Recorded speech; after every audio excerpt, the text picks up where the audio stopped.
एते दिन परे सेदिन टिके कॉलरे कथा हेबार सुजोग पाइथिली।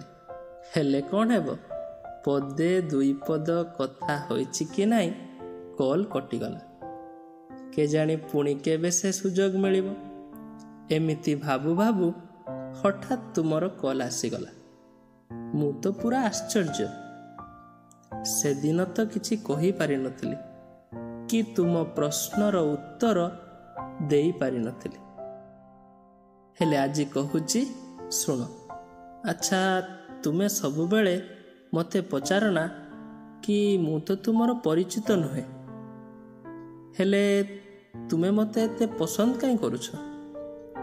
शुण, मु जेतिकी बुझीची, जदि रूप वर्णरे मोहित होई तुमे काहाकू पसंद करिबो, तेबे दिने रूप वर्णरे मलिनता आसिले हुए तो पसंदटा ना पसंद हो जिवो।